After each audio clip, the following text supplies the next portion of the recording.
What is going on? My name is Mario and this is everything you need to know about Black Ops 7 multiplayer. These last few weeks and months we've pretty much been bombarded with all kinds of info on Black Ops 7. We got blog posts, trailers, tweets, the COD Next presentation, the beta itself, updates following the beta.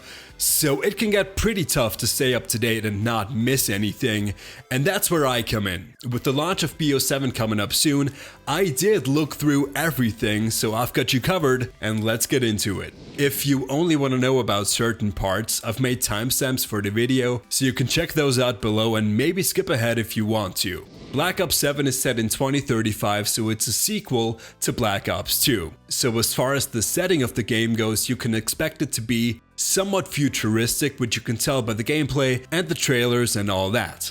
Let's talk about the overall gameplay and feel, especially coming out of the beta. The big talking point here is the movement. Omni movement from Black Ops 6 returns with a little twist. In case you're not familiar, Omni movement allows you to sprint, slide and dive in every direction. What's new in Black Ops 7 is the addition of a wall jump. Now I have to really emphasize, it's not holy jetpacks are back, it's not holy exo jumping is back, it's not wall running, it's literally just a wall jump to get you a little further into the air or to cross certain areas or to bounce off of walls essentially. You can chain up to 3 wall jumps, and I was really looking forward to trying this out in the beta to get a feel for it, cause people were freaking out a little bit. That was even before the reveal and the trailers, just with the leaks and reports we got. Because even though the wall jumps aren't a jetpack mechanic, it is kind of a gray area, I guess you could say. I mean, you can get pretty high up, and when it comes to jetpacks, it's a bit of a touchy subject in the Call of Duty community, you know?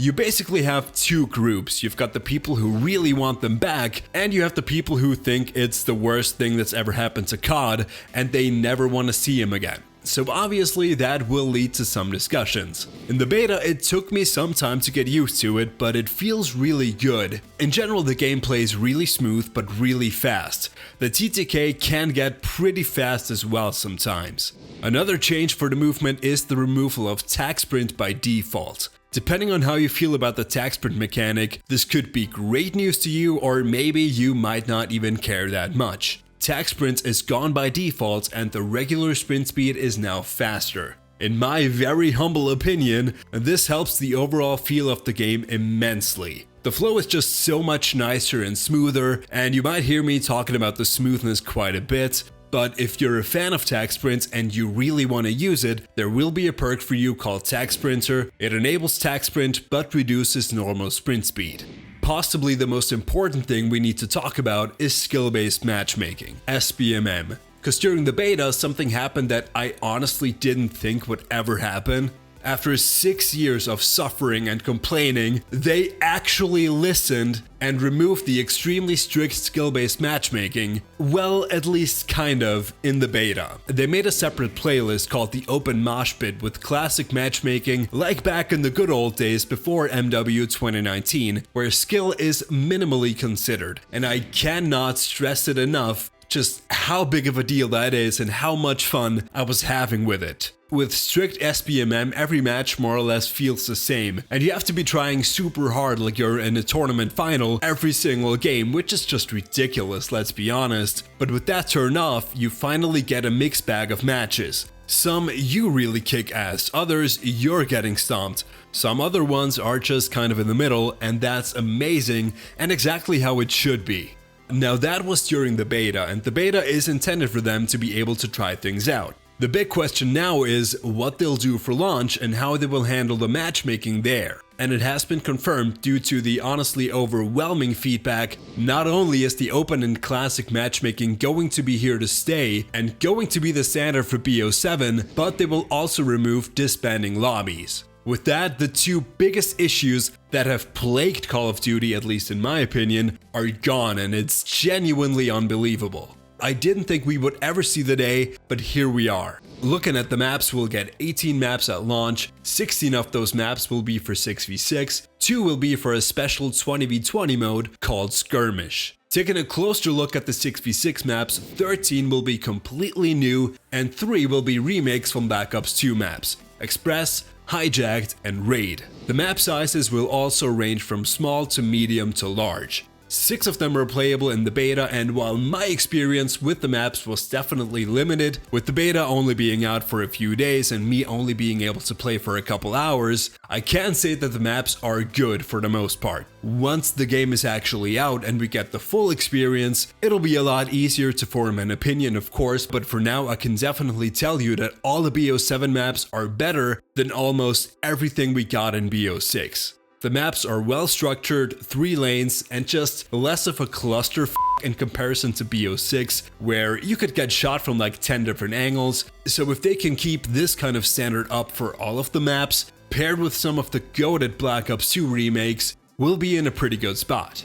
The biggest criticism from the community were actually the doors placed throughout the maps. A while back they announced that there were going to be no more manual doors, which everyone was very happy about.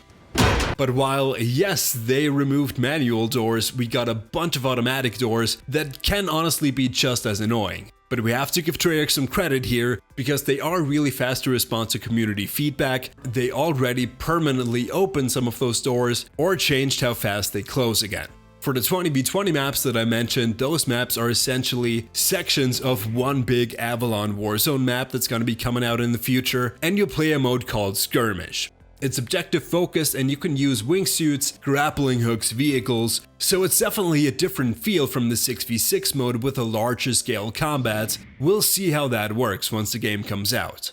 The leveling and prestige system is basically identical to BO6. It's traditional prestige, so you level up to 55, you can choose to enter prestige and then be reset to level 1. You'll get a permanent unlock token and additional prestige rewards. Pretty simple, fantastic.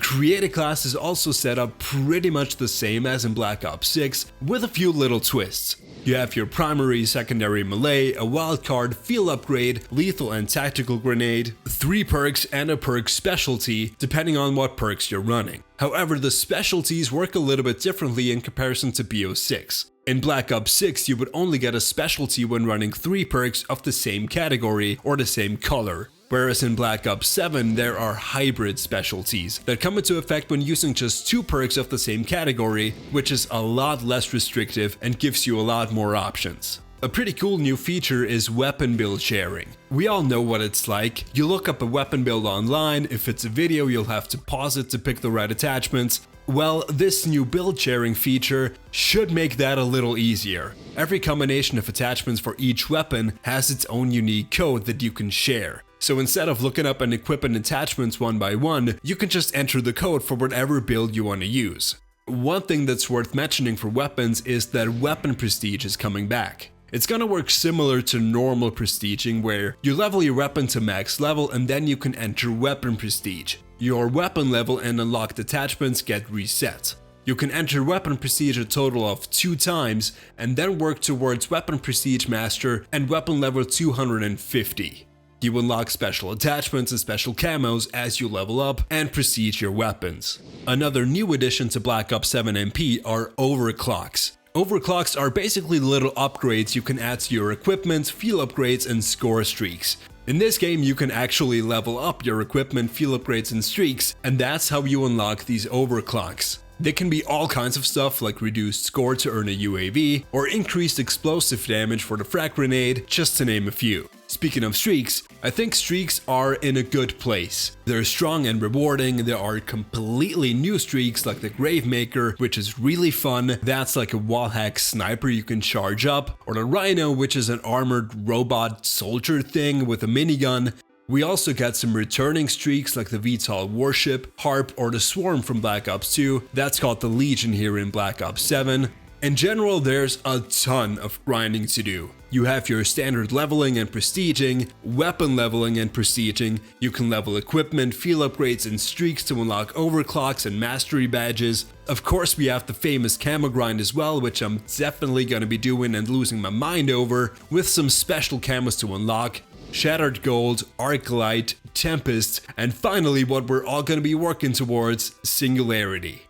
Weekly challenges are also coming back in Season 1 with a bunch of rewards to unlock, weapons, attachments, score streaks, and camos, just like in MW3 a few years ago, so it seems like they're doing everything they can to keep us players busy, to not get bored, which is great. What's also worth mentioning is that they seem to be extremely open to community feedback, and communication is great, at least for now.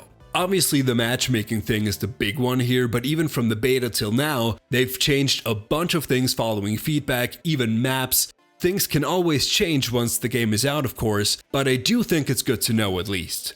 Looking ahead a little further, we already have somewhat of a roadmap for Season 1. They're calling it the biggest post-launch content drop ever, so let's take a look. First of all, Nuketown 2025 is dropping on November 20th. In Season 1 we're getting 7 6v6 maps, with the legendary Standoff and Meltdown from BO2 already announced as remakes. They've also announced 7 new weapons for Season 1, including the fan favorite Maddox, as well as the ballistic knife and the crossbow.